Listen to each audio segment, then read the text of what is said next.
दोस्तों ये बात है सन 2000 की। याहू एक सर्च इंजन कंपनी था। इस कंपनी की वैल्यूएशन 125 बिलियन यूएस डॉलर्स थी और ये अपने टाइम का किंग माना जाता था। बट साल 2016 में वेरिजॉन ने याहू को बस 4.8 बिलियन यूएस डॉलर्स में एक्वायर कर लिया। मतलब यार उस समय जो याहू कंपनी की टोटल वैल्यूएशन थी अपने पीक टाइम पे, उसके 1% से भी कम अमाउंट में याहू को खरीद लिया जाता है। तो मतलब यार ऐसा होता क्या है, याहू कंपनी इतनी बुरी तरीके से कैसे फेल हो जाती है। तो चलिए आज की इस वीडियो में हम बात करेंगे याहू, जो गूगल से भी ऊपर हुआ करता था किसी समय, लेकिन यार वो सरवाइव क्यों नहीं करता। याहू एक कंपनी के तौर पर खुद को वक्त के साथ बदल नहीं पाई और अब ये कंपनी बहुत ही सस्ते दामों पर बिक रही है। Yahoo! Yahoo and its CEO Carol Bartz are close to signing a deal with Microsoft to collaborate on internet search technology and advertising. Yahoo was supposed to be Google. They were supposed to be the homepage of the internet. Yahoo के fail होने की असली वजह क्या है?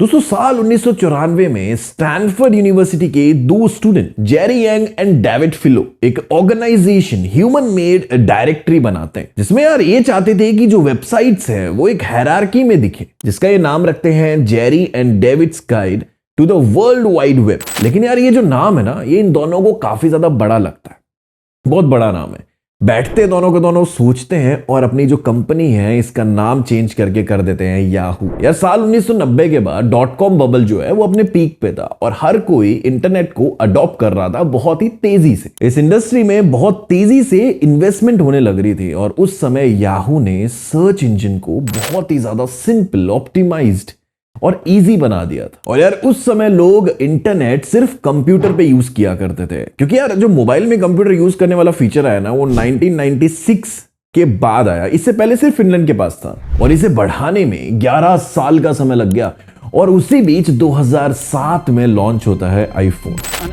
iPod, a phone. Are you getting it? These are not three separate devices. This is one device. We are calling it iPhone.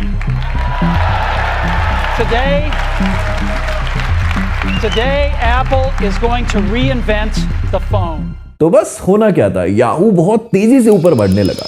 Yahoo search, Yahoo news, Yahoo mail जैसी facility Yahoo ने उस समय यूजर्स को provide की। और interesting बात क्या है पता है, अपने लॉन्च के महज 2 साल बाद ही इनकी जो शेयर का प्राइस था ना, महज $35 से $500 तक पहुंच गया। और ये साथ ही उस टाइम के बड़े giant companies likes, Exide and America online का डायरेक्ट कॉम्पिटिटर बन गया। मतलब यार आप सोच सकते हैं, कल की आई कंपनी डायरेक्ट कॉम्पिटिशन दे रही थी जाइंट कंपनीज को। और उसके बाद लॉन्च होता है गूगल। साल 1998 में सर्गी ब्रेन और लैरी पेज ने गूगल को लॉन्च किया। अब यहां पे कैच क्या है पता है, गूगल के पास उस समय एक ऐसी चीज थी जो याहू के पास नहीं थी, इनकी पेज रैंक टेक्नोलॉजी। ये जो नई टेक्नोलॉजी है ना, $1 मिलियन यूएस डॉलर्स में गूगल के क्रिएटर्स याहू के पास जाते हैं कि भैया खरीद लो।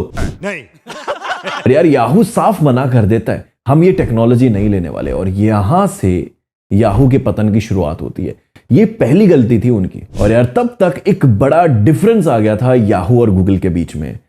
याहू के पास ना ह्यूमन एडिटेड डायरेक्टरी थी, वहीं गूगल पर इससे बेहतर टेक्नोलॉजी थी। अब यार समय के साथ नहीं चलेंगे तो कैसे काम चलेगा। तो याहू के लिए अब बहुत ज्यादा जरूरी हो गया था इस टेक्नोलॉजी को लेना। जेफ मेलेट जो उस टाइम के सीओओ थे कंपनी के, उन्होंने अपने एक इंटरव्यू में बताया कि यार उन्हें ना साल 2000 में गूगल की सर्विसेज को लेना ही पड़ा, इस टेक्नोलॉजी को लेना ही पड़ा। इसके पीछे जो कारण था वो ये कि यार यूजर बेस बिल्कुल सेम है ना, कस्टमर फोकस गूगल के साथ सेम था इनका। तो बस उसके बाद याहू को गूगल का साथ मिल जाता है और याहू और भी बेहतर हो जाता है। इसकी एक शेयर की प्राइस जैसे कि मैंने बताया 2000 में $500 को क्रॉस कर जाता है। बट यार किसी ने सही कहा है, जब मतलब किस्मत खराब होती है ना, तो ऊंट पे बैठे हुए इंसान को भी कुत्ता काट लेता है। मेरी किस्मत ही खराब है, मेरी किस्मत ही खराब है। जिस .com बबल की वजह से याहू इतना ऊपर गया था, उसी .com बबल के ब्रस्ट होने पे याहू नीचे आ गया। यार आपको पता है .com बबल ब्रस्ट होने के बाद इनका शेयर प्राइस कहां पे पहुंच गया? $8, $8 पे पहुंच गया।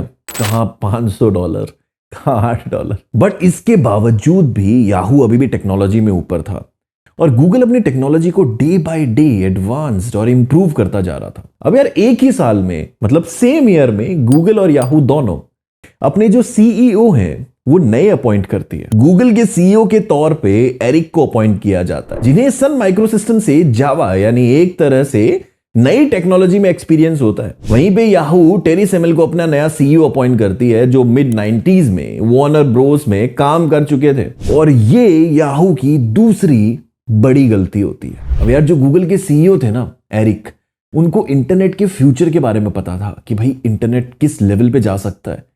बट यार सेम अगेंस्ट टेरी जो है, उन्हें इंटरनेट रेवोल्यूशन के बारे में कोई आइडिया नहीं था, कोई नॉलेज नहीं थी। अगर हम थोड़ा सा पीछे जाएं, 1999 में याहू दो इंटरनेट बेस्ड कंपनी को अक्वायर करता है। ब्रॉडकास्ट.com जो एक स्ट्रीमिंग कंपनी थी 5.7 बिलियन यूएस डॉलर्स में, एंड जियो सिटीज जो एक वेब पेज जनरेट करने वाली कंपनी थी 3.7 बिलियन डॉलर्स में। और यार टेरी की लीडरशिप में याहू ने ब्रॉडकास्ट.com को 2002 में शट डाउन कर दिया।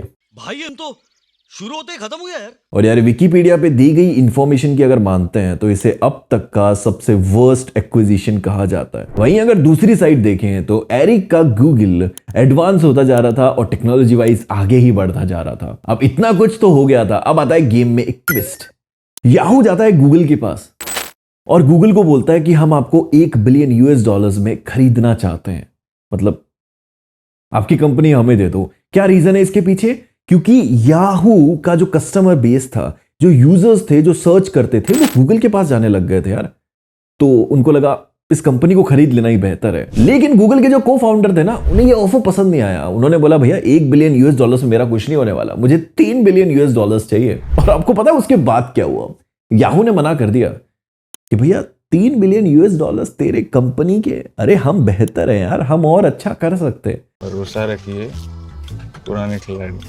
उन्होंने मना कर दिया, इस ऑफर को रिजेक्ट कर दिया। और ये थी याहू के पतन की आखिरी और सबसे बड़ी गलती, जिसमें यार उन्होंने एक मौका खो दिया कि आज याहू का गूगल हो सकता था। और साल 2006 आते आते गूगल ऑनलाइन सर्च का लीडर बन चुका था। और यार ये जो टाइम था ना, ये सोशल मीडिया का टाइम था। और यार इंटरेस्टिंग बात क्या है पता है आपको? जितनी सोशल मीडिया कंपनीज थी वो टाइम पे पॉपुलर वाली ना, उनको याहू एक्वायर कर चुका था। और यार उन्होंने ना साल 2005 में फ्लीकर और इसी साल डिलीशियस नाम की कंपनी एक्वायर की थी। बट किसी भी फील्ड में अगर आप कुछ इंप्रूवमेंट नहीं करते हैं तो यार आपको कौन पसंद करेगा? तो यार फ्लीकर में ज्यादा इंप्रूवमेंट या ज्यादा कोई मेजर प्रॉब्लम सॉल्व ना होने की वजह से चल नहीं पाया यार फ्लीकर। और यार इसके बाद साल 2006 में एक बार फिर से याहू के पास मौका आता है टॉप पे पहुंचने का, जब मार्क जकरबर्ग पहुंचते हैं याहू के पास फेसबुक को बेचने के ऑफर के साथ। पता है कितने डॉलर में? 1.1 बिलियन यूएस डॉलर्स में। तो यार होता क्या है, स्टार्टिंग में तो याहू अग्री कर लेता है कि ठीक है भैया हम फेसबुक को खरीद लेंगे इतने पैसे में। बट उसके बाद वो अपनी बात से मुकर जाता है, बोलता है इतने पैसे तो हम नहीं दे पाएंगे, हम दे पाएंगे 800 million US dollars, that's it भाई, इतने ही दे पाएंगे हम। ये सब दोगलापन है, मैं तेरा दोगलापना उतारता हूं अब। साल 2007 में और एक बड़ा प्लेयर आता है माइक्रोसॉफ्ट, जो उस समय गूगल को कंपीट करना चाहता। बट यार माइक्रोसॉफ्ट को अच्छे से पता था बिना याहू के ये पॉसिबल नहीं है। तो माइक्रोसॉफ्ट क्या करता है, 45 बिलियन यूएस डॉलर्स का ऑफर देता है याहू को कि भाई तुम्हारी कंपनी हमें दे दो, हम कंपीट करेंगे, तुम नहीं समय के साथ चल पाए कोई बात नहीं, हम देख लेंगे, यहां के बाद से हम देख लेंगे। बट यार और ये कॉन्टिन्यूसली साल 2005, 6, 7, 8 हर साल ये ऑफर देता है माइक्रोसॉफ्ट। बट हर साल रिजेक्शन मिलता है उन्हें याहू की तरफ से। भाई अब होना क्या था फिर इस कंपनी का? अब याहू के बोर्ड मेंबर्स को इतना तो क्लियर हो गया था कि कहीं ना कहीं जो प्रॉब्लम है ना वो लीडरशिप में ही है। तो वो क्या करते हैं, अपना जो सीईओ है वो चेंज कर देते हैं और 2012 में मैरिसा मेयर को नया सीईओ अपॉइंट करते हैं याहू का। अब ये मोहतरमा आती है और याहू की स्थिति कुछ हद तक ठीक कर देती हैं, क्योंकि 2013 में याहू ने टम्बलर को 1.1 बिलियन डॉलर्स में एक्वायर कर लिया था। साल 2016 के एंड में याहू रिवील करता है कि 2014 में सिक्योरिटी ब्रीच के कारण 500 मिलियन यूजर्स का डेटा ब्रीच हुआ था, और जिसके कुछ समय बाद 1 बिलियन और यूजर्स के डेटा ब्रीच हुए। और यार ये ना उस समय का सबसे बड़ा डेटा ब्रीच था हिस्ट्री में। और यार यही वो साल था 2016 जब याहू को वेरिजोन जो टेलीकम्युनिकेशन कंपनी थी वो एक्वायर कर लेती है कितने में, 4.48 बिलियन डॉलर्स में, जो कि 2000 में इसकी वैल्यूएशन का 1% भी नहीं है। अब यार यहां पे मैं क्या ओपिनियन रखता हूं इस पूरी सिचुएशन में, एक्चुअली याहू को पता ही नहीं था कि उसको करना क्या है। इंटरनेट तो आ गया, इंटरनेट के आने के बाद यूजर बेस बढ़ने लगा, लेकिन इस इंटरनेट के फ्यूचर को याहू कहीं ना कहीं प्रिडिक्ट करने में फेल हो गया। अब इसके बहुत रीजंस हो सकते हैं, लीडरशिप या और भी बहुत रीजन। याहू ने social media, search engines, photo sharing, video sharing, हर किसी फील्ड में ट्रेड की, लेकिन यार अनफॉर्चुनेटली किसी भी फील्ड में मास्टर या फिर किंग नहीं बन पाए ये लोग। उसके बाद ये कंपनी नए सीईओ को अपॉइंट करती है। यार एक बात नोटिस की आपने, टेरी जो थे ना वो इस कंपनी को यानी याहू को मीडिया जाइंट बनाना चाहते थे, और ये जो नई सीईओ थी ये इस कंपनी को मोबाइल टेक्नोलॉजी कंपनी बनाना चाहती थी। विजन ही क्लियर नहीं है यार भाई, तुम करना क्या चाहते हो जिंदगी में, तुम्हारा एम क्या है। तुम्हारा कोई लीडर आता है वो प्लेटफॉर्म को किसी और डायरेक्शन में लेकर जाता है, दूसरा लीडर आता है वो प्लेटफॉर्म को किसी और ही डायरेक्शन में लेके जाता है। और यार मैं तो बोलूंगा ये एकमात्र रीजन था कि ये अपनी किसी भी फील्ड में मास्टर नहीं बन पाई। ये हर तरीके से जाने की कोशिश कर रहे थे। कहते हैं ना भाई, जब दो नाव में पैर रखते हैं ना तो डूब जाते हैं। तो भाई कैसी लगी वीडियो जरूर बतानी कमेंट सेक्शन में। मुलाकात करेंगे और एक्साइटिंग वीडियोस के साथ। Stay tune, keep watching and thank you so much for watching this video till the end.